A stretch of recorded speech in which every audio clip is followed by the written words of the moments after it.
వినుడు వినుడు రామాయణ గాథ వినుడి మనసారా. భగవద్బంధువులందరకు హృదయపూర్వక నమస్కారాలు. ఓం శ్రీ రామచంద్ర పరబ్రహ్మణే నమః.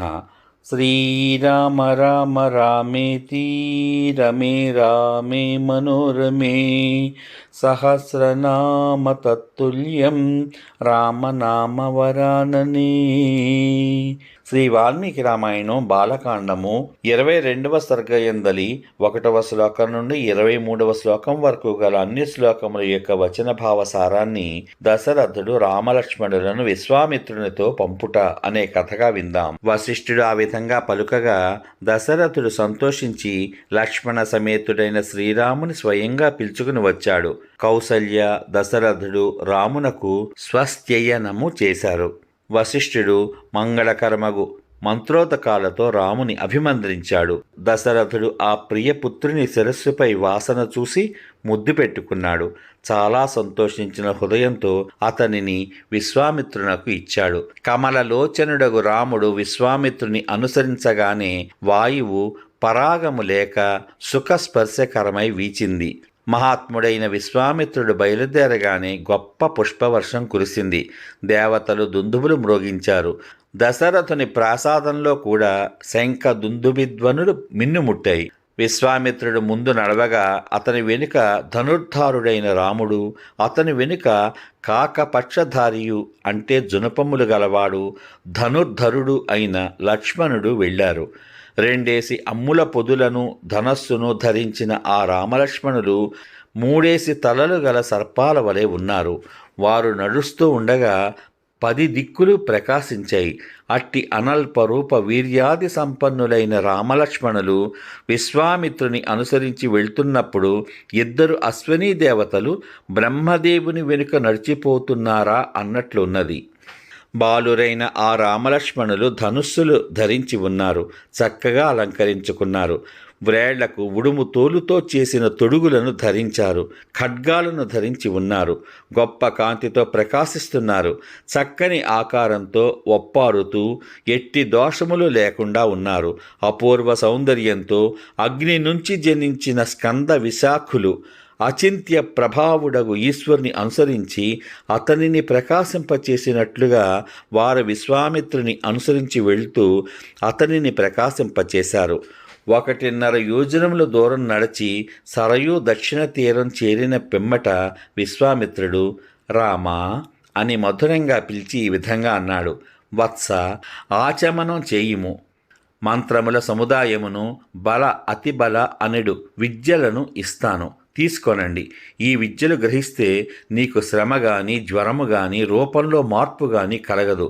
నీవు నిద్రపోతున్నా యామరిపాటున ఉన్న రాక్షసులు నిన్నేమీ చెయ్యజాలరు. బాహువీర్యంలో కూడా నీతో సమానుడు. ఇప్పటికే ఈ పృథ్వీలో ఎవ్వడూ లేడు. ఈ విద్యలు స్వీకరిస్తే నీతో సమానుడు 3 లోకాల్లో కూడా ఉండబోడు. సౌందర్యంలో గాని సామర్థ్యమునందు గాని జ్ఞానమునందు గాని బుద్ధిచే నిశ్చయించవలసి వచ్చినప్పుడు గాని సమాధానం చెప్పవలసి వచ్చినప్పుడు గాని నీతో సరివచ్చువాడు ఈ లోకంలో ఉండడు. ఈ విద్యాద్వయం లభించిన పిమ్మట నీకు సముడు ఇప్పుడు లేడు, భవిష్యత్తులో కూడా ఉండడు. ఈ బల అతిబల విద్యలు సకల జ్ఞానాన్ని కలగచేస్తాయి. నీవు మార్గమునందు ఈ బల అతిబలలను జపిస్తే నీకు ఆకలి దెప్పికలు కలగవు. ఈ విద్యాద్వయాన్ని జపిస్తే నీకు సాటిలేని కీర్తి కూడా లభిస్తుంది. ధార్మికుడవైన ఓ రామా, తేజోవంతములైన ఈ విద్యలు బ్రహ్మదేవుని పుత్రికలు. వీటిని గ్రహించడానికి నీవే తగినవాడవు. ఉత్తమ గుణాలన్నీ నీ యందు అధికంగా ఉన్నాయి, సందేహం లేదు. ఈ విద్యలను తపస్సుచే పోషిస్తే వివిధ ఫలాలు ఇస్తాయి. రాముడు ఆచమనం చేసి శుచి అయి ఆనందముచే ముఖం వికసించగా పరిశుద్ధ మనస్కుడైన ఆ మహర్షి నుంచి ఆ 2 విద్యలను స్వీకరించాడు.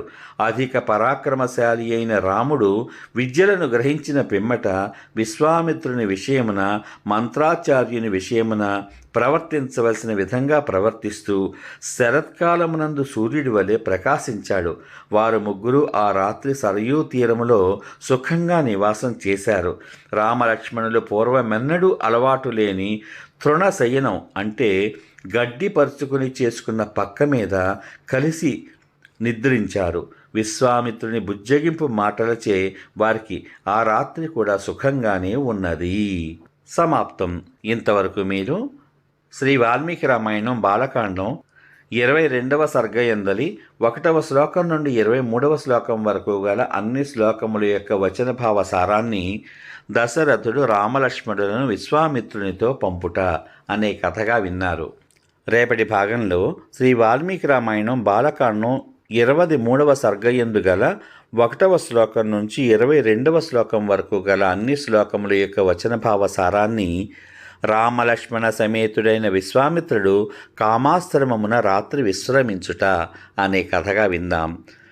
శ్రీరామ రామ రామేతి రమే రామే మనోరమే సహస్రనామ తత్తుల్యం రామనామ వరాననే. ఓం శ్రీ రామచంద్ర పరబ్రహ్మణే నమః. సర్వే జనా సుఖినో భవంతు. ఓం శ్రీ రామచంద్ర పరబ్రహ్మణే నమః. శుభమస్తు. స్వస్తి.